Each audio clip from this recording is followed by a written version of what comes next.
Tim, so you can go ahead. Okay, the microphone is set for the tall man. So welcome everyone.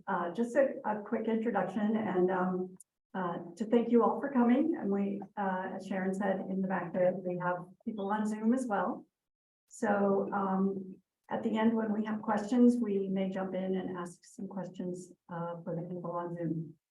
So thank you again. And I'd like to introduce Tim Hardiman, the owner and executive chef of the Tailor and the Cook, and he's going to tell you a little bit more about himself and why he's here. Thanks, Krista. Well, good morning. I love it when people clap at the beginning. You assume that I'm going to do something that you enjoy, right? Well, thanks for being here on a Saturday morning. I am Tim Hardiman from the Tailor and the Cook. And I do recognize there's some people perhaps zooming in from places outside of central New York. So if you're not familiar with the Tailor and the Cook, we are a farm to table eatery in downtown Utica, passionately supported by Hamilton College, and for that I'm very thankful. We are 11 years in the making. We just hit our 11-year anniversary, and I finally feel like we know what we're doing at the Tailor and the Cook. When we started February 1st of 2012, we had this concept to be a farm to table eatery, to bring what I saw as a spark of interest in local foods in the Mohawk Valley, specifically central New York, the Utica area, and put it to a commercial setting, bring it to a restaurant. Nobody had really done it yet, but there were some buying cooperatives, farmers markets were gaining steam, and myself, my family, my wife and I were passionate about procuring what we ate locally. So we gave it a shot. Now, when we opened in 2012, we were only about 35% locally sourced. And when I give you those percentages, those are percentages of perishable inventory. We were that small for a few reasons. One, we weren't sure this was a real good idea. Two, supply and demand were all sorts of out of whack. If there was the demand that I expected there to be, the supply chain for a commercial operation, me buying in a wholesale environment, was risky. So 35% was about where we started in 2012. It took us about 4 years to get to the 50% mark. Today, I'm super proud to tell you that 90% of our perishable inventory is locally sourced. I still buy limes and lemons and oranges. There are things that we purchase. Dairy is a big sticking point for me, and is most of that 10%. You might think dairy, well, cheese. No, cheese is great. Milk is great. It's cream and half. So if there's any dairy farmers out there listening or in the room, local cream, local half and half are a big part of what's missing. That's not what we're here to talk about, though. In 2014, things really changed for the Tailor and the Cook, and I think we can owe a lot of that to becoming one of the top 100 restaurants in the United States via Open Table. That's when I think people started to pay attention to us on a kind of a regional level. We started to pull from Syracuse and Albany, and for that, I'm really thankful. But we're still a Utica hometown restaurant. 2015, my wife Melissa and I were celebrating our anniversary in the Finger Lakes, and tasting some wine and just enjoying ourselves. And I had this revelation that we weren't walking the walk when it came to our beverage program, our wine specifically. When we opened in those first few years that I've been kind of talking about here, uber focused on where we were sourcing our food, yet sourcing pretty much all the same wines that everybody else was. Not to say that they were bad, but they certainly weren't wines of New York. I think in those first 3 years, we may have had one wine from New York State on our list, Lamoureux Landing, which is today one of our big go-tos as far as benchmark quality of wine. And I had this idea that we just weren't walking the walk, and we needed to start doing that, and we needed to start investing in the wines of New York State. My wife, who I was celebrating my anniversary with, thought that was a terrible idea. And so did a lot of other people when I said, we're going to take our cellar and turn it into New York. And people just dismissed me as being crazy. Similarly, they dismissed me as being crazy in 2012 when we decided we were going to open up a restaurant in Bag Square. Most people at that point said, where's Bag Square? Oh, near Peepers. That's about the landmark that I had. And if you don't know what Peepers is, that's just fine. But sometimes when people tell me I have a crazy idea, that makes me want to push farther into it. So we started that in 2015. I brought on a friend of mine named Cameron Mills, a Finger Lakes native and a wine aficionado, to help me in this endeavor. And between 2015 and today, this has become a real core tenet of our mission at the restaurant, is to support the wines of New York State. Thankfully, in that same time, the quality of the wine, and it was taking place long before then, but the quality of the wine has really come along, and will continue to do so. And there's a lot of people who still aren't quite sold on it, and that's okay. We still offer wines from around the world. We are not exclusively New York State wine. That would be foolish, because there's beautiful wines from all over the world. We have them, whether it be new world or old world. But today I'm here to talk about the New York State wine industry and how it is affected by climate, topography, as well as economics, and how it kind of delves into the farm to table philosophy. So the New York State of wine is what I'm here to talk about. And I'm really excited. I'm really passionate about this. If you've ever talked to me about New York State wine, or basically, if you ever talk to me, I find a way to slide a bottle of Finger Lakes wine into a conversation. So that's not changing. Guess I gotta use that. There we go. I thought I was going to have to call for tech support already. We're going to start with a 20,000-foot view over the top of this and talk about a couple of generic parts of wine in New York State. First of all, I think it's important to understand that there are three types of wine that grow three types of grapes that grow in New York State: Vitis labrusca and Vitis vinifera. I was kind of thinking that I might see some friends of ours from the Tailor and the Cook Latin teachers here today. Anybody fluent in Latin? There's a few people that I thought might show up today. So Vitis is Latin for grape, and that's the genus. And then labrusca or vinifera is the species. We shorten those to labrusca or vinifera. Labrusca are grapes that are native to the northeast US or North America. Some examples that you're familiar with: Concord, Niagara, Catawba, Isabella. Generally not considered excellent wines for making, excellent grapes for making wine. Vinifera or Vitis vinifera are the grapes that we pay the most attention to, yielding wines of quality. They are native to Central Europe or the Mediterranean: Merlot, Chardonnay, Riesling. We all know those. And then there's the hybrid, the French-American hybrid, which is a cross of labrusca and vinifera, and today are gaining a lot of traction, specifically in the Finger Lakes. You might have heard of Baco Noir, Vidal Blanc, Saval Blanc, Traminette. There's a laundry list of them. Again, similarly to labrusca, hybrids haven't really garnered a lot of respect for producing wines of quality, but that is changing as we live and breathe right here today. So we talk about the grapes, but I think it's important to talk about how the state of New York produces wine and how it is looked at from above.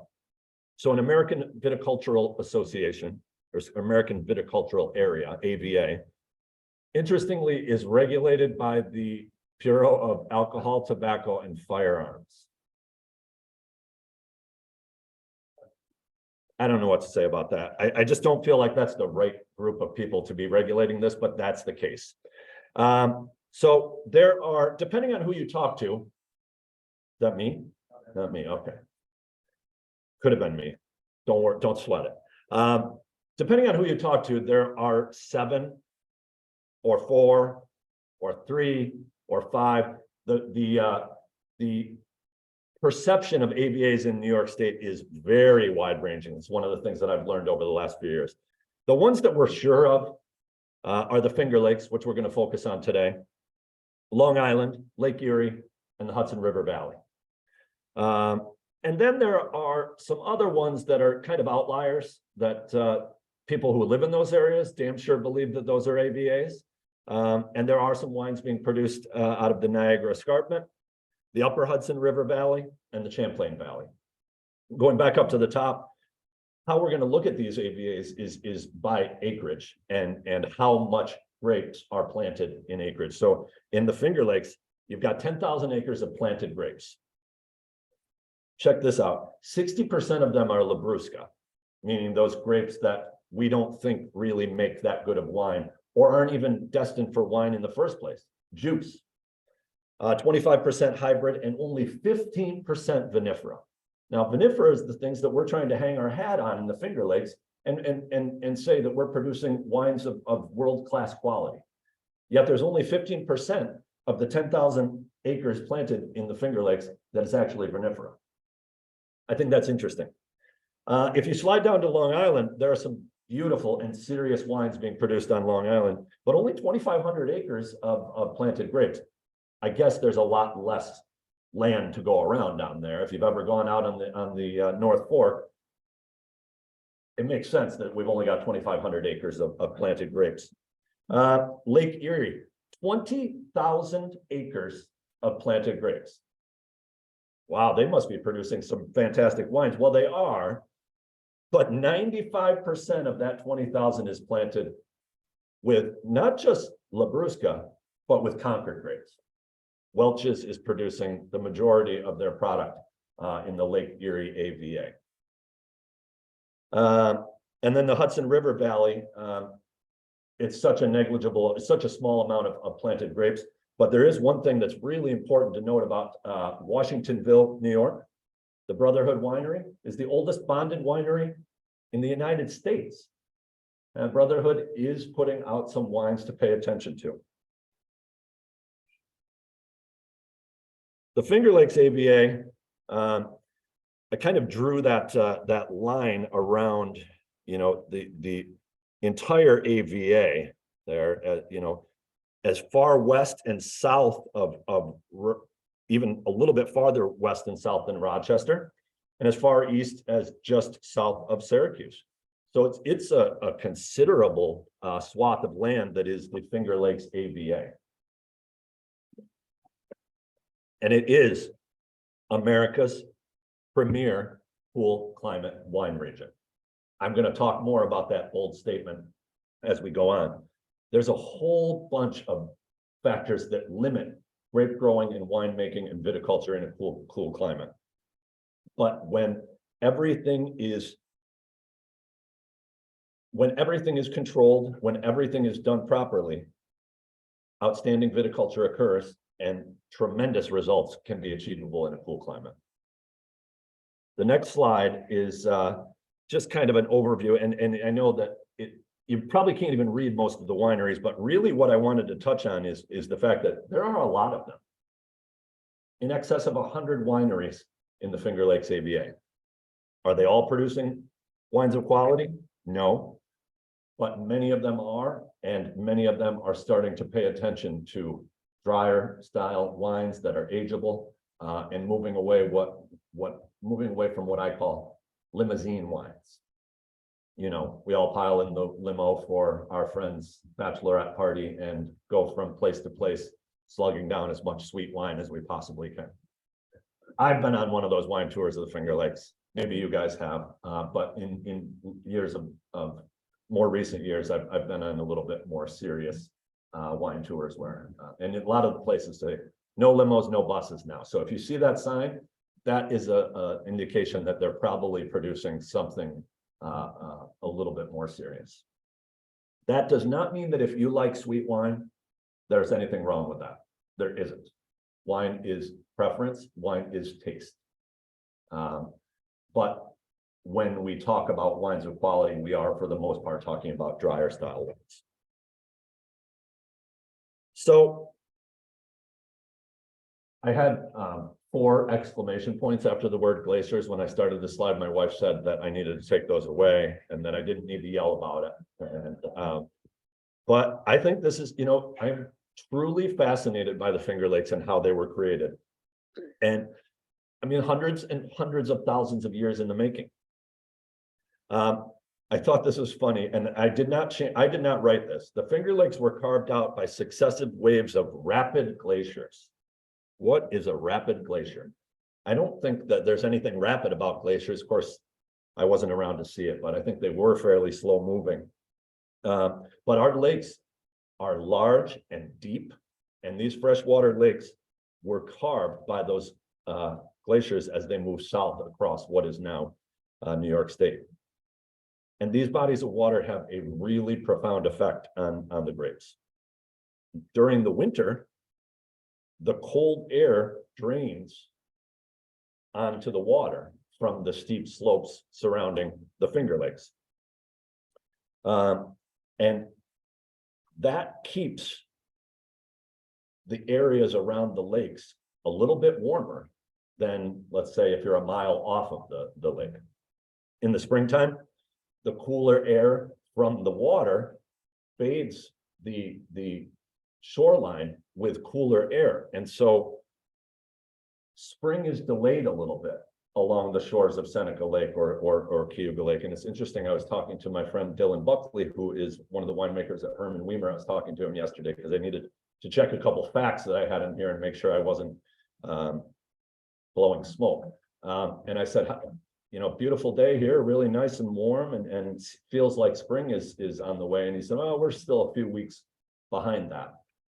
And that's one of the beauties of the Finger Lakes is the cold water in the springtime will keep spring at bay and make sure that those tender shoots that might be happening if buds are breaking are not injured by these late frosts.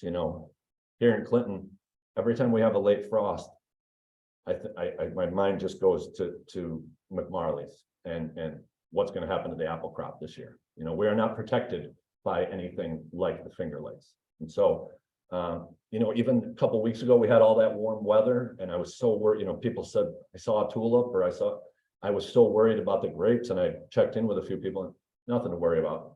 Everything is very dormant and it stays that way because of the temperature of the lakes. And then in the fall, it's the complete opposite of that, right? The warm water bathes the lake shore so that those early frosts don't settle in the way that they would in our cornfields or our apple orchards. And so we're going to talk more about how these bodies of water really do affect the viticulture. There's kind of 2 ways that people think the Finger Lakes were developed. And I'm going to talk about it while you take a look at the depth chart, which is pretty cool. Take a look at Seneca and Cayuga Lake. Wild. These are very deep bodies of water. To put Seneca at 632 feet deep into perspective, the deepest Great Lake, and I don't quote me on this, round about the deepest Great Lake is about 1,000 feet. Now Seneca's a big lake, but in comparison to Superior, Huron, Michigan, it's only 400 feet shallower than the Great Lakes. I mean, that's pretty remarkable. So these, the geologists will tell us, like I spoke about, that the Finger Lakes were formed over 2 million years ago during the Pleistocene Ice Age as glaciers. And now the geologists that I'm quoting here said glaciers crept through the area and carved deep slices. That seems more realistic to me than what I had said in the previous one where rapid glaciers moved through. I'm not a scientist though. You know, gradually the ice melted and the glaciers receded and they left shale valleys of water, which are now our Finger Lakes. I tend to like the Native Americans' view on how the lakes were formed though. The Great Spirit laid his or her hand on the land to bless it. And his or her fingers left those imprints that are now called the Finger Lakes. I like that better. It's a little bit more my style. Couple of really cool images here of the Finger Lakes in winter. So we're over here, right? Snow-covered New York State. And you notice that snow is even covering these eastern and western shores of the Finger Lakes. This right here is Seneca Lake, and this is Cayuga. And focus in really on the shore of Seneca Lake. No snow. You can see there from this map the considerable difference in temperature right along the shore. I think this picture really speaks volumes, and that's a satellite image that I lifted from NASA. This one is really interesting. This was March 6th, 2014. Boy, I feel like today we're doing pretty well if that was March 6th. Looks like tundra, but look at Seneca and Cayuga. They are not frozen.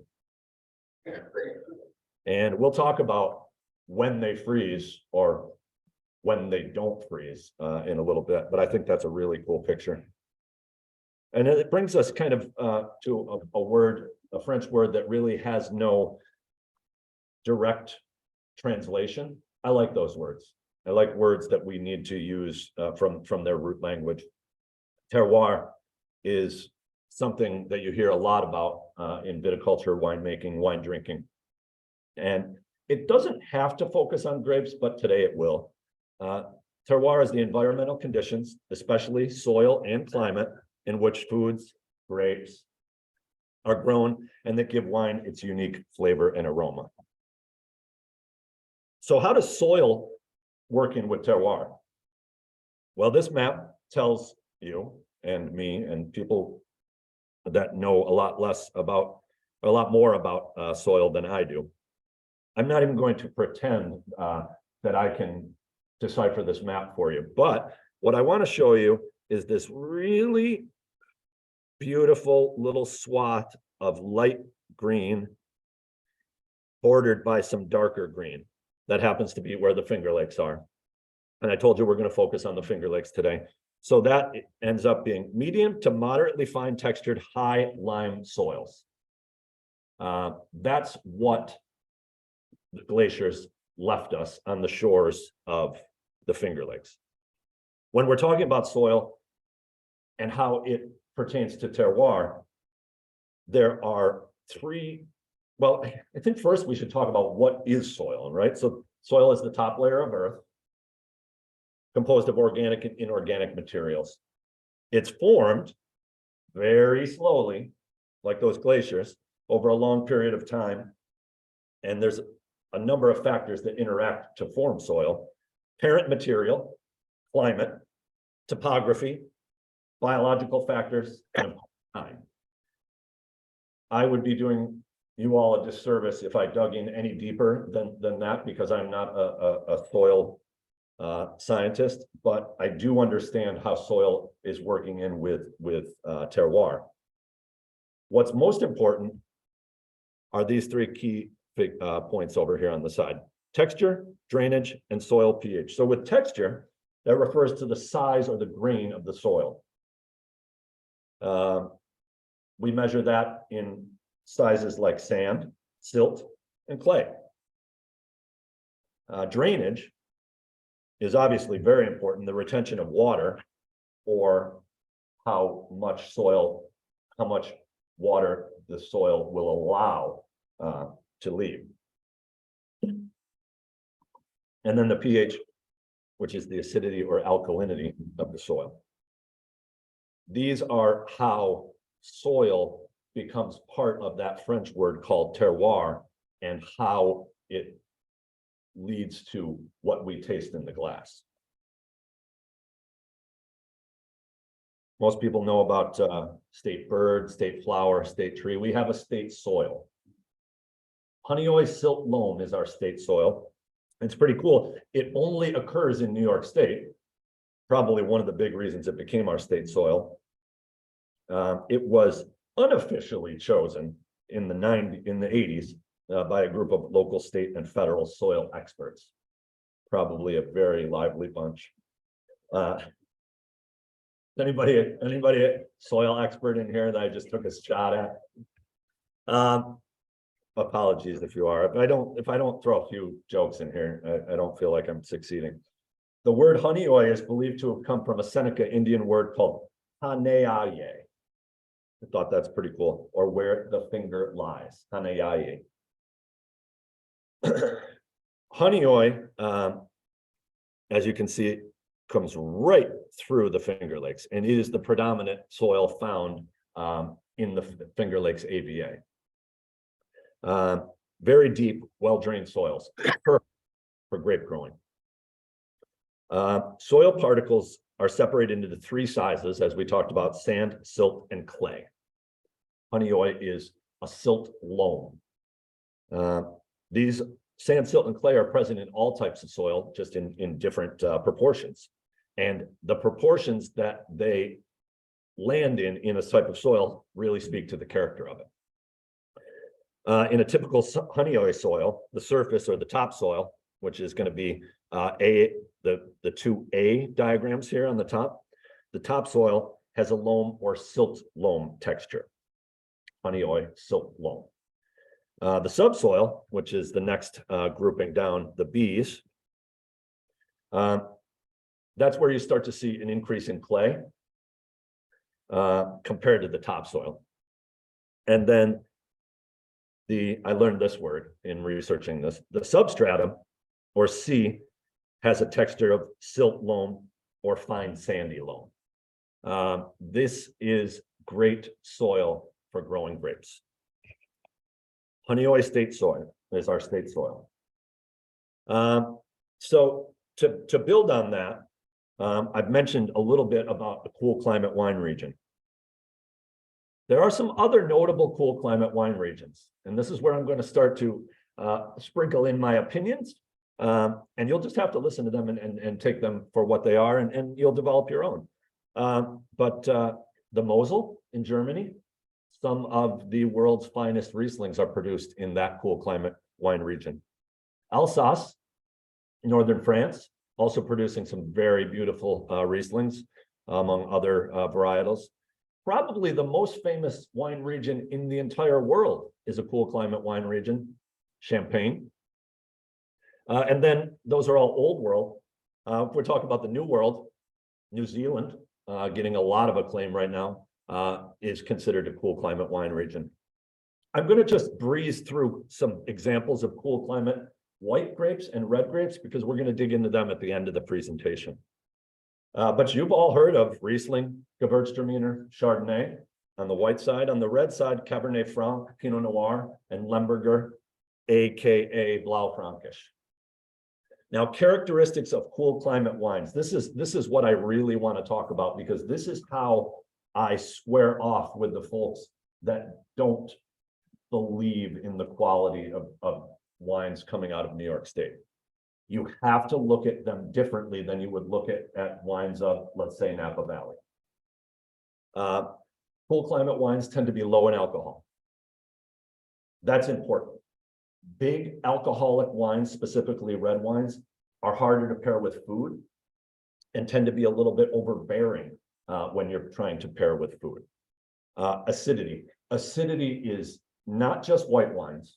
There is acid present in red wine as well. And a good, crisp a level of acid is something that really helps you to balance the sugar in a wine. And there is sugar in both red and white wines.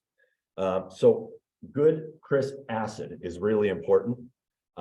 a driving minerality that you will not ever achieve in warmer climate wines. And the bottom, the one that's most important to me, food friendly.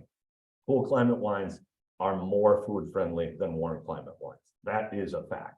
That doesn't mean we can't have a big, bold Napa Cabernet with a steak. That works very well. But when we're looking at the nuances of pairing wine and food, cool climates are going to be more friendly. These are some fun numbers. New York State produces 28 million gallons of wine annually. It's a lot of wine. We're only the third largest wine producing state in the United States, though. Any guesses on number one? That's an easy one. California. Check this out. 684 million gallons of wine annually. I mean, we're never going to catch up to them, but they've got a lot more acreage to do it in and a lot more days of growing. We'll talk about that too. The second is Washington State. And I think give us a decade or two and we might be number two, but there's pretty substantial and beautiful growth happening in the Pacific Northwest as well. But Washington State is producing 35 million gallons to our 28 million gallons. So we're not far off. And as you see, some of these smaller AVAs, like the Niagara Escarpment, the Hudson River Valley, starting to produce more. I think that we're gonna, as a state, rival Washington in the next 10 years or so. The economic impact of our wine industry is $13.8 billion. That's not insignificant to Kathy Hochul or any of us. That matters. And I think that that is something that's very important. When we're purchasing local wine, we're helping the local economy. And if whether that's the Finger Lakes or our state as a whole, that's my bread and butter, keeping dollars closer to home. So growing grapes in a cool climate, lots of challenges. It isn't easy. That's why we'll never produce those gallons that California does. Now, California has their own set of problems. We're seeing it, firsthand right now. But it's easier to produce volume wine in a warmer climate. But achieving true ripeness is always a challenge. Some years, every vine ripens the way they want it. Other years, not so much. So, right, you just don't make wine that year, right? That's not how it works. You've got to make wine, you've got to have cash flow, but your grapes might not be perfect. We have a shorter growing season. It's colder, plain and simple. Keeping the vines alive during a harsh winter. Yeah, we know what a harsh winter is like, but if there's one positive that could be attributed to climate change, and it's hard to even say that sentence, but it does help the Finger Lakes in certain ways. I have a really hard time with that one. It makes me very emotional because I don't like to give climate change any credence, but that is a fact. Intense disease pressure from higher levels of moisture during the growing season. So, I mean, if we're not getting rid of the moisture, we've got all sorts of issues with molds, with pests, with botrytis, and lots of different issues. So in the Finger Lakes, there are 11 in all. A lot of people don't even realize that. Canisius, Hemlock, Canadice, Honeoye, Canandaigua, Cayuga, Seneca, Cayuga, Owasco, Skaneateles, and Otisco. I was going to try and have those memorized for today, but I didn't get there. The majority of what we're talking about today, wine, is produced on Cayuga, Seneca, and Cayuga. About 90% of the state's wine is produced in the Finger Lakes. Remember the acres that we talked about, 10,000 acres of planted grapes in the Finger Lakes versus 2,500 in the on Long Island.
vineyard was founded by Rochester's first bishop, Bernard McQuaid, to make more sacramental wine.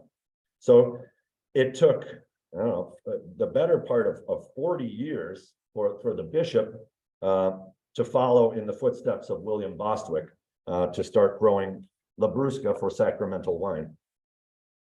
Here's where things start to get really interesting. 1880, a master cooper by the name of Walter Tailor arrives in Hammondsport. It's still happening in Hammondsport to build barrels for the wine industry that was slowly gaining steam. Shortly thereafter, Walter established a vineyard, the Tailor Wine Company. Remember that. 1882, 2 years later, a big thing happened. The New York State Agricultural Experimentation Station on Seneca Lake in Geneva with grape breeding and viticultural research was open. Still there today, and still arguably the driving force in Finger Lakes viticulture. A few years later, Widmer opens in Naples on Canandaigua Lake to the west. Widmer would last a long time, from 1888 until 2010, when they were bought by Hazlitt. That's a good run. That space on Canandaigua Lake is now a winery owned by Hazlitt, where they make one wine, Red Cat. Remember I said, if you like sweet wine, I cast no stones at you. Red Cat, for many years, was the #1 selling wine in New York State. Might still be. So much so that they needed an entire winery just to produce this one. And then 1920 through 1933 was, we all know that story, Prohibition. A lot of wineries went out of business, but the ones that didn't stayed in business by producing all sorts of really interesting things like grape juices and jellies, and then they were able to produce sacramental wine.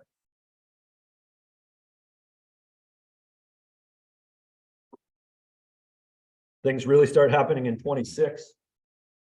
A lot of people credit Dr. Constantine Frank, who we'll talk about in a few years. But really in 26, a fellow by the name of Charles Fournier immigrated from France. And if Hammondsport is where it started, then it is the town where we credit it. Fournier is the person. Fournier was the head winemaker at a place you'll recognize, Veuve Clicquot in France. He immigrated to New York for a position as head of Urbana Wine Company. So this guy left Veuve Clicquot to move to the Finger Lakes and make wine for Urbana. He had foresight, I think. And he's the guy. He's really the guy. And he begins to experiment with hybrids, which were coming out of the experimentation station in Geneva, and started trying to make wine with them. Keep in mind, he came from France. The only thing he knew was vinifera, these crazy Rieslings and Chardonnays and Pinot Noirs, things like that. And then we're going to fast forward quite a few years, because Fournier, did his thing, and things were growing at a slow pace. But Dr. Constantine Frank immigrates from the Ukraine. He was 52. We're going to talk a lot about his age, because it's remarkable what he does in the period where a lot of people would consider retirement. Interestingly, when he arrives in New York City, he washed dishes to get enough money in his pocket to move north and get hired at Gold Seal, also known as Urbana, by Charles Fournier. See, these things, this is a story that like somebody could have written for a movie, and maybe they'll make that. Dr. Frank gets hired by Charles Fournier. The reason, they didn't really even get along that well, but the reason that Fournier hired him was Dr. Frank insisted that vinifera could be grown in the Finger Lakes. And Fournier had just been playing around with all these hybrids, and he was certainly romantic about thinking about the fact that they could grow some Chardonnay, some Riesling, the things that he had been playing around with at Veuve Clicquot in his native France. 4 years after he's hired at Urbana by Fournier, Dr. Frank becomes a citizen. Next year, he purchases 188 acres in, you guessed it, Hammondsport. It all comes back to Hammondsport. In 1961, this one's important. Great Western, that we talked about early on, is acquired by Tailor. This is so exciting to me. I hope it's even a fraction as exciting to you guys. 1962, Dr. Frank opens Vinifera Wine Cellars in Hammondsport. Still right where it is today. If you visited there, same place. If you haven't, get there. It's a remarkable experience. They're in their fourth generation. Megan, who's a great friend of mine and a wonderful person, still running the winery that Dr. Frank started and purchased. That was 188 acres. He was 63 years old when he opened his business. He'd only been here for 11 years. If that isn't the American dream, I don't know what is. Now we're going to start to talk about what I think right here is where the modern wine industry starts to dawn in the Finger Lakes. 1966, a German winemaker by the name of Herman Weimer immigrates to the US to work at a Nida vineyard on Hemlock Lake. In 1967, third generation Walter Tailor, this is the one who you might be familiar with. Remember, his Master Cooper grandfather came over to build barrels. Walter Tailor is ousted from Tailor Wine Company for his for being vocal about using California grapes in New York State wine. He thought it was crazy. Why are we buying grapes and trucking them across the country to make wine for Tailor? He just had a different mentality. He said the grapes are growing here. He was fired from Tailor Wine Company and he started another wine company called Bully Hill. Now, Bully Hill isn't on the top of my list of wines to drink, but it holds a really important place in this. Number one, started by Walter Tailor, later acquired by Coca-Cola, and the fight between Walter Tailor and Coca-Cola really starts then. But Bully Hill is founded on the premise that we will make wine with only Vitis Labrusca. I don't think those are the greatest wines, but I love that stand that he took. He's just using native grapes. That's a cool idea. In 1967, the American Wine Society is formed by, take a guess, Dr. Frank. In 1968, Herman Weimer goes to work for Bully Hill. Did anybody know that? I didn't know that. Herman Weimer made the first wines at Bully Hill. They weren't the wines he wanted to make, but it was a paycheck, I guess. In 1976, Tailor wine is sold to Coca-Cola. This is where I think big money starts to come in. Coca-Cola saw something. In the mid-70s, Weimer's still working for Bully Hill, but he's starting to make his own wine. He had purchased some land on Seneca and was growing grapes and making some wine, not really selling it yet. He was employed by Walter Tailor, who was a fairly, by all accounts, fairly cantankerous fellow, and he and Weimer didn't always see eye to eye. But in 1976, something really important happened. The Farm Winery Act makes it economically feasible for small wineries in the Finger Lakes to sell direct to the public. That changed everything.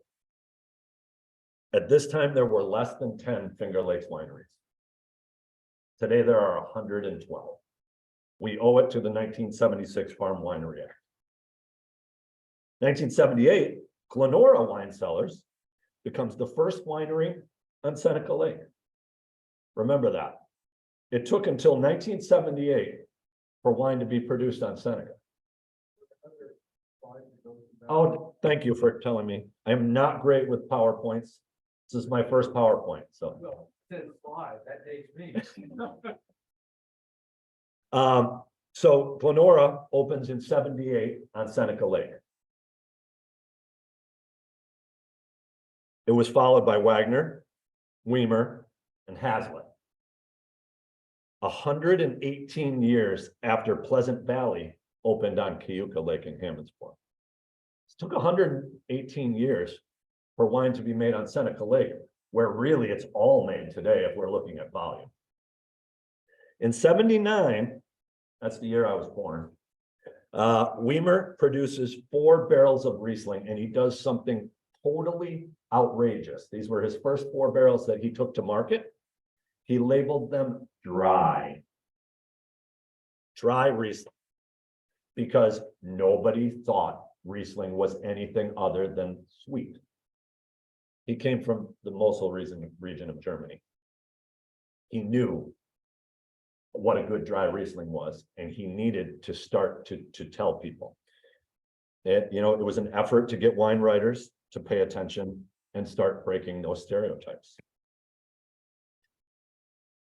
In 1980, on Christmas Day, rather unceremoniously, Walter Tailor fires Herman Weimer by telegram. Weimer had gone home to Germany to celebrate the holiday with his family, and on Christmas Day, he received a telegram letting him go from Tailor. That should tell you about how their relationship was fairly unceremoniously let go. 1982, the Finger Lakes was granted that first AVA status by the Bureau of Alcohol, Tobacco, and Firearms.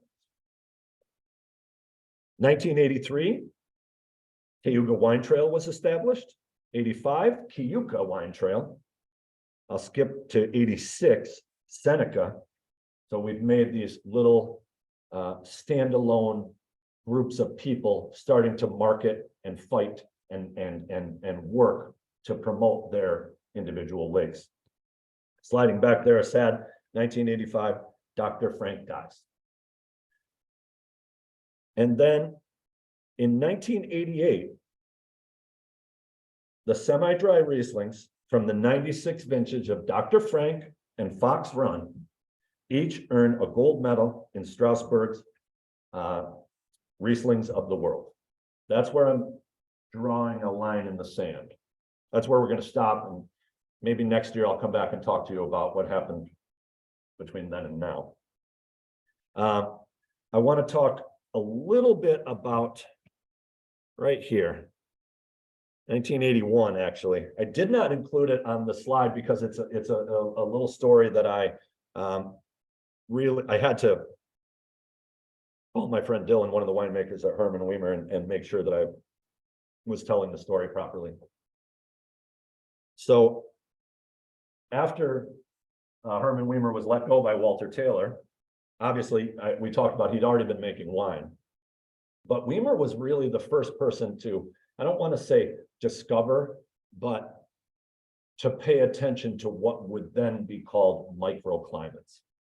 And I don't know the date, but it was the winter of 1981, and it was the coldest cold snap recorded. It's not even a snap, a stretch in the Finger Lakes in over 100 years. And it was below zero for, I think Dylan said, like 9 days, just killing temperatures. And I mean, it decimated people's vineyards, including Weimer's vineyard, which is where he is now, where the winery is. He lost nearly everything, as did a lot of people. But Weimer was really familiar with this piece of land that was owned by Walter Tailor, where Weimer had planted some experimental Riesling back when he was still on the payroll. So maybe he trespassed and maybe he didn't, but he took a walk after the thaw into this area, which interestingly was owned by his former boss, and he noticed that Riesling was just fine. There was no damage in that area. That later became the heart of that area called the Banana Belt. Weimer was the first person who realized that in less than a mile, that's how far it was between where his crops, his vines were decimated and Tailor's were not. The temperature swings as a result of the insulating lake could really change the way viticulture happen in a certain piece of land. And it really is, a mile or two can make 5 to 7 degrees of difference. And 5 to 7 degrees of difference in a cold snap like that is a big deal. Later, Tailor was getting rid of some of their excess vineyards, and Weimer purchased that piece of property in 1991 as now his Joseph and Magdalena vineyards, just down the road a little bit from where the winery is. So he now owns those, and it is arguable. By some people will tell you it's the finest vineyard in the Finger Lakes. It's the most protected. I just think that's a really interesting little story about Herman Weimer and the idea of microclimates. Today, there are 7 wineries on Canandaigua, 25 on Cayuga, 19 on Utica, and 61 on Seneca. 112 total. That's a current number. That's that Farm Winery Act. Volume of Finger Lakes wine. This is fun. Actually, earlier I had told you there was 10,000 planted acres. This is a much fresher slide. Today it's closer to almost 11,000, with a production of 55,000 tons of grapes. And that's yielding us those 28 million gallons of wine that we talked about. Riesling is king if we're talking about vinifera, but remember, vinifera is only 15% of the grapes planted in the Finger Lakes. So there's still an awful lot of Concord, a lot. And a lot of hybrids, more hybrids than vinifera. 850 acres of Riesling, 350 acres of Chardonnay, 230 acres of Cabernet Franc, and about 185 acres of Pinot Noir. Now we're going to start getting into the grapes that are making the name for us. Riesling. I am a Riesling fanatic.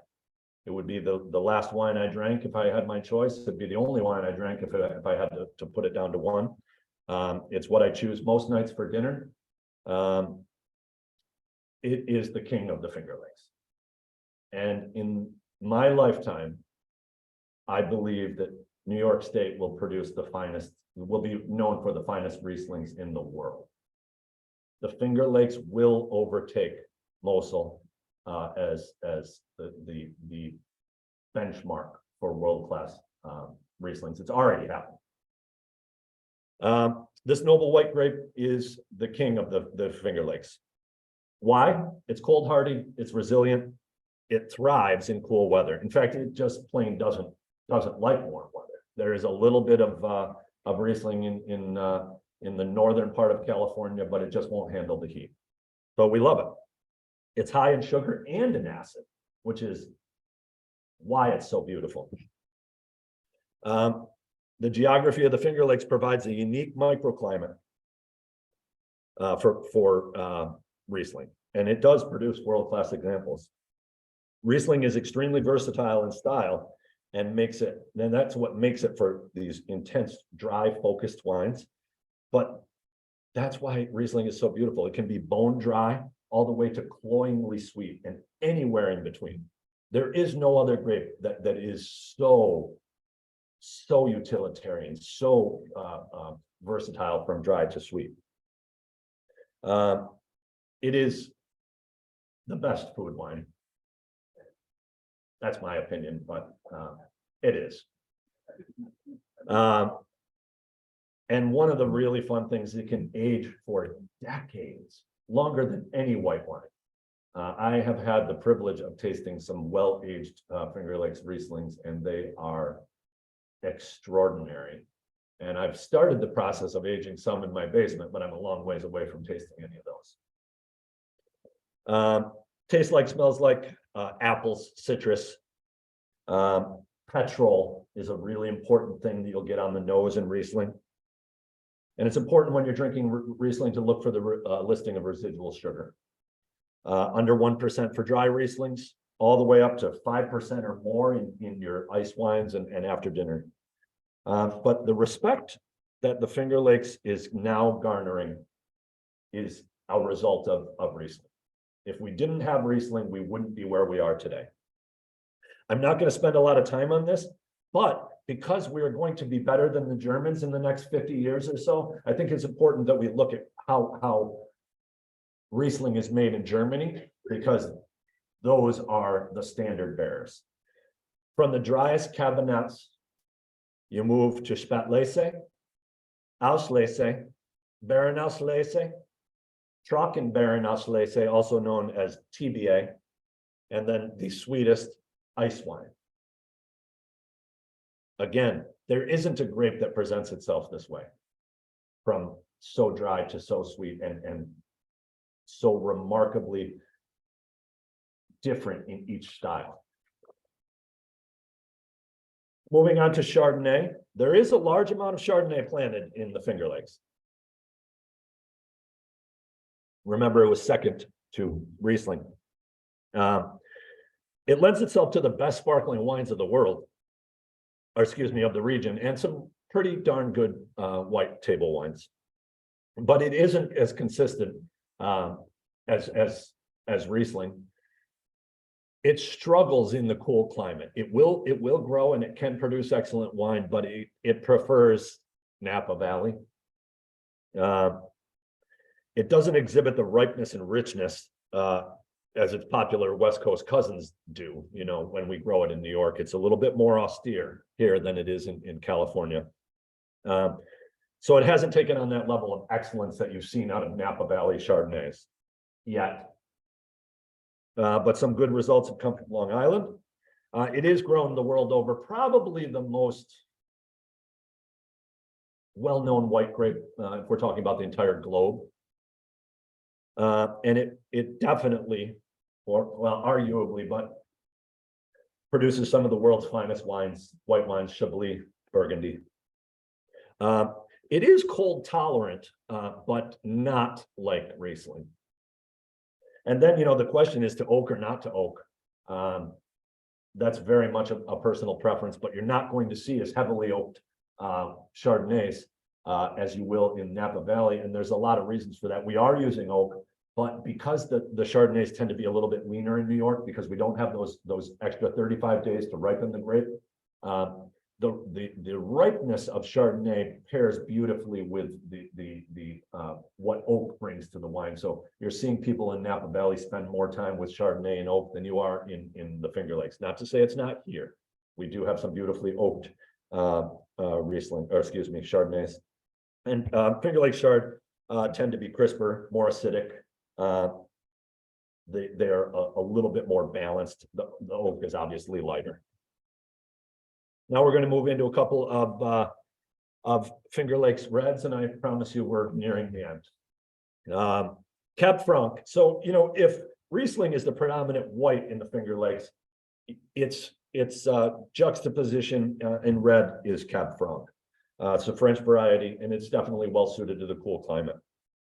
A medium-bodied wine, good acid, good tannins, but not an overwhelming amount of either. The quality of the wine has increased dramatically in the last decade. And a lot of it has to do with what's happening in the vineyard. Viticulture, drainage, and the winemaking techniques. We've really come a long way with Cab Franc. We aren't quite to the Loire Valley yet, but we're on the way. And you see a lot of these new vineyards spending millions and millions of dollars putting in irrigation and drainage systems in the Finger Lakes that are helping them when times are a little bit tough. And those expenditures of money are really paying off in Cabernet Franc. We're seeing that, you know, it's a fickle grape. And the things that we're doing in the vineyard are making worlds of difference. Tastes like, smells like bright red fruit. I always get cranberry, red currant. You fade away to tea and herbs. Definitely some of that primordial forest kind of dirtiness. I get that. Green pepper is a big thing on the nose, especially when it's a little bit underripe. And we definitely have underripe Cab Franc. Remember, We didn't have the best growing season in whatever particular vintage, so we just didn't make any wine, right? Because we didn't want to produce wine that wasn't perfect. It's not how it works. That's not how you run a business. You grow grapes, you make wine. Sometimes it's better, sometimes it's worse. Good wine is really made in the field. So it takes a good winemaker to make a quality wine from less than perfect vintage. Certainly not as common as Cabernet Sauvignon, but most well-known, I suppose, if you're thinking about Cabernet Franc, in Bordeaux blends. Three main grapes in Bordeaux blend: Cabernet Sauvignon, Cabernet Franc, and Merlot. Definitely more cold tolerant than Cab Sauv, but it probably lacks some of that body and color that we are familiar with in Cabernet Sauvignon. Cabernet really likes a couple more, maybe 35 days of ripening or so, and then that's why it's so common in California. Pinot Noir, it is popular in the Finger Lakes, 185 acres we talked about. It can produce just beautifully ethereal, elegant wines. Cherry, mushroom, earth are things that pop out to me. There is a number of people that have taken a stand with Pinot Noir, and the quality is increasing dramatically, but there are some really bad wines out there made from Pinot Noir. Insipid, just poor quality. They're less and less, but some of those Pinot Noirs are the reasons why people have really poo-pooed Finger Lakes Red in the last 10 years or so. It's unfortunate because if we focused more on the Cab Franc and pushed that forward, people would have a little bit better of an opinion of Finger Lakes Reds perhaps today. It does lend itself to really beautiful sparkling wines. Blanc de Noir means white from red. So a lot of sparkling wines that we are familiar with are Blanc de Noir. And that is, for the most part, Pinot Noir, as opposed to Blanc de Blanc, which would be white from white, or a sparkling wine made from, let's say, Chardonnay. Probably the most expensive wines in the world are Pinot Noirs in France from Romanée-Conti, Gevrey-Chambertin. They do tend to be a little bit of the more pricey ones in the Finger Lakes too. Certainly not fetching those kind of prices. It is just ridiculously tricky to grow. Winemakers use much more colorful language, and grape growers use words that I won't use here today to describe Pinot Noir. It's tough. But some of these winemakers and grape growers really like that challenge, and the consistency is fleeting still, but boy, oh boy, when people give it the special attention that it requires in the vineyard, it can be magical. And that's why it has, become so pricey in Burgundy, because it really does produce arguably some of the most ethereal wines in the world, but it's not easy. Other white varietals, not going to really talk too deeply about them. Gewürztraminer, Gruner Veltliner, Pinot Gris.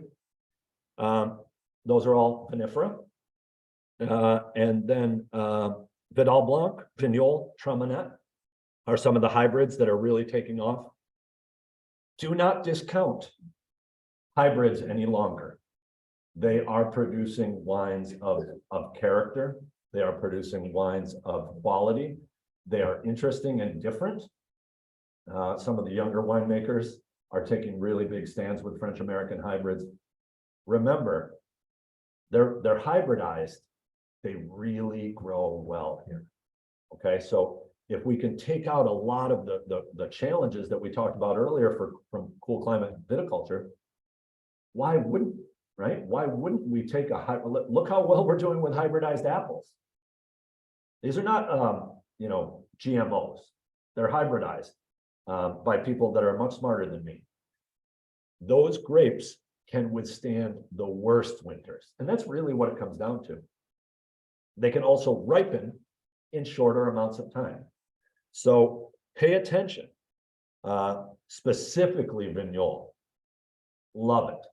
It's a close second for me to Riesling. And if you're ever visiting the Anthony Road, you tell them I sent you and try some of the Vignoles that Peter B. Kraft is making in Anthony Road. Remarkable wines. Other reds, Lemberger, aka Blaufränkisch, depends on where you are in the Finger Lakes or where you are in the world, but it's an important grape and it's gaining steam like nothing else in the Finger Lakes right now. Last year, more Lemberger was planted, so young Lemberger, than anything else in the Finger Lakes. How about that? For the first year, it's the grape that was planted more than Riesling. Don't worry, lots of Riesling going in the ground too. It's an Austrian grape, grown in France and Austria and referred to as Lemberger, grown in Germany and referred to as Blaufränkisch. When you see, and you'll see both words being used in the Finger Lakes, and it really depends on the style of the winemaker, whether they're kind of going for a French style or a German style, whether they're going to label it Lemberger or Blaufränkisch. Syrah, believe it or not, is seeing a pretty big uptick in the Finger Lakes, definitely doing really well on Long Island. Cabernet Sauvignon, it's been here for decades. It struggles. When we have a good growing season, we can produce a nice Cab Sauv. When we don't, it goes in the blends, or it gets sold to conglomerates. And Merlot needs more days than we can give it. It's rare that we have a year that we can produce a quality Merlot. When we do, you'll find it at Red Newt. Red Newt produces a very high quality Merlot when Mother Nature allows. And then I'm going to finish up with just a little bit to kind of hammer home my love of New York State wine, and when I have to square off with the folks that just don't believe there's any wines of quality here. Really, where we have to jump off and start the understanding is acid versus tannin. We really have to understand that wines from New York are cool climate wines. They are not Napa Valley Chardonnays. They are not Napa Valley Cabernets. They never will be. And to measure them against them is totally unfair to both Napa wines and Finger Lakes wines. They're not the same. And really, you have to understand acid versus tannin to really start to love wines from New York. Acids are the fresh and tart attributes to a wine that provide balance. It's key. If you don't have good acid, you can't have good wine.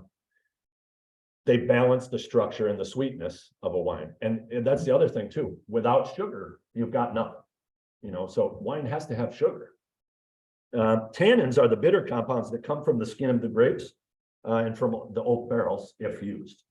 Particularly in red wines, which have more tannins, obviously, than white wines. I guess I shouldn't say obviously, because that may not be obvious, but they do have more tannins. But white wines have tannins as well. It can be difficult to determine whether a wine has strong acid or strong tannin. And that's where people who say New York State can't produce a good red wine. Well, that is dead wrong, because you're measuring it against something that it doesn't have a chance at. It's like bananas, you know, I mean, we cannot measure a New York State apple against a banana from Nicaragua. They grow in different climates. Maybe that's not a very good example. I don't know a good example, but that was my attempt at it. A good way to distinguish is to note the mouthfeel of the wine. And I really want you to take this and go home with it and start to think about it. Does the wine leave your mouth refreshed and maybe even salivating? Like, let's have another sip. That's acid. Your mouth feels refreshed. Or does it cause a puckering sensation, leaving your mouth dry at the end? That's the tannin.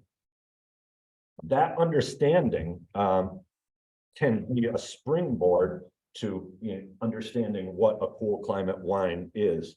And I am wrapping up there and we still, what did I do? Oh, wow, I went over, didn't I? Holy Moses, you guys were like, this was supposed to be an hour. I am Tim Hardiman. There's some, if you've never been to the Tailor and the Cook, come check us out. We are at our still our original location, 94 Genesee Street, and we will be there until September 1st. You are the first folks to hear that, but we'll be moving to our new location, 311 Main Street, former Children's Museum, around about September 1st. I don't know if we have time for questions since I droned on so long, but